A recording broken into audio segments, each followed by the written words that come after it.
Does anybody have a question from last week? Does anybody have a question from today? Do you know what my favorite part of when I pastored the last church we were at before we were sent out was in a university town, and the elder said, you know what, you need to do something for the university. Why don't you start on Sunday nights putting 3 microphones up, let anybody come in that wants to from the streets, and they can ask any question they want about God or the Bible, and we'll host question and answer times. I said, I love it. So for 4 years I did that. It was the funnest time in my life. People just, we had one lady stumble in off the streets. I don't know where she thought she was, and she came up and she said, she told her whole story about drug addiction and abuse and everything else, and she said, what does God think of that? And what a perfect, I began sharing what God thinks of that, the gospel, and I noticed while I was talking that about 4 or 5 women started migrating. There were hundreds of people there, and they started migrating over to be near her. And as soon as I got done with my question, she said, thank you. And they took her, and they were ready. All of them were former, just what she was, and they shared the gospel with her and tried to lead her to the Lord. But before we go, now you have 8 minutes. You can get out done early. Does anybody have any question? This is your only chance. I probably will never get done early again. Stage 1, 2, 3, 4, 2. 1, 2, 3, 4, 2. Brady. Yes. What are your thoughts on people saying that Elon Musk is a potential antichrist? I think that's a wonderful question. Isn't Brady? He has great questions. Satan has always had an antichrist in every generation. And so I think that a man that controls the global communication system, a man, by the way, do you know what X originally? He got that X URL or whatever you want to call it, domain, because he started PayPal with his buddies. He wanted to have a complete financial system where you could have everything in your pocket, all of your wealth. He's kind of like the original crypto, the original electronic and everything. So a man that wants to control the financial system, who has his fingers right now in the largest financial system in the world, which is the U.S. Treasury Department, and he's getting access to it, has global satellites. He's the only one that has rockets that are... Have you seen how he plays that in his Twitter thing, where the little arm catches the rocket, Every time it lands, it comes down, it goes... He would make a great candidate. And he seems to talk about Christian things. The one thing you have to know about the Antichrist is he is not anti-against Christ. He's the word anti in place of Christ. He becomes the Jesus everybody always wanted, the one that solves their problems. And I'm sure he'll start working on medical things. Maybe he is, I don't know. So he's already started. So he's just going to cover the bases. So is Elon Musk the Antichrist? I don't know, it doesn't matter. We're not commanded to look for the Antichrist. We're commanded to not be deceived by the Antichrist. So what I would ask you is, all the verses you're forced to learn for Word of Life, when are they going to become your favorite verses that you meditate on for life? See, you have to internalize this where you want to be a Berean, being able to defend the truth wherever you are. So did you all hear what Christian said? He's talking about political first or evangelism first.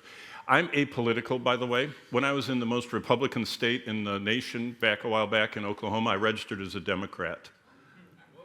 Just so I could, can you imagine it's a coffee shop, they see you reading the Bible, and they say, are you one of those wild Republicans? No, I'm a registered Democrat. Oh, I have a question from the Bible. It opens so many doors because they stereotype Republicans as anti-everything and Democrats pro-everything. And so I registered but Christian's question, should we be politically concerned with transforming society and Christianizing America and rolling back all that stuff? To the extent that we declare the truth of God, that those things are sins, but you can never, even Jesus doesn't get the whole world to go along with him. That's what we're going to see this week. And they all rebel against him unless he, by power, forced them, to obey. So the first thing is the gospel. When I was smuggling Bibles, I was side by side with communist Christians. That's almost an oxymoron. Communist Christians. There are such things. Do you understand that? And there are Christian everythings. You know what I mean? And so what we have to do is stop being so political. So many people in America are expending all their money and all their time sticking their finger in holes in the dike, and they're trying to Christianize America. You will never Christianize America. You can only Christianize individuals, lead them to Christ. So back to what you said, Christian, they should seek to lead as many people to the Lord in Muslim countries, seek to lead as many, and not take a stand against that Sudanese southern, political party that's causing all the trouble. If you're asked, you say, murder is wrong. Homosexuality offends God. It's an abomination.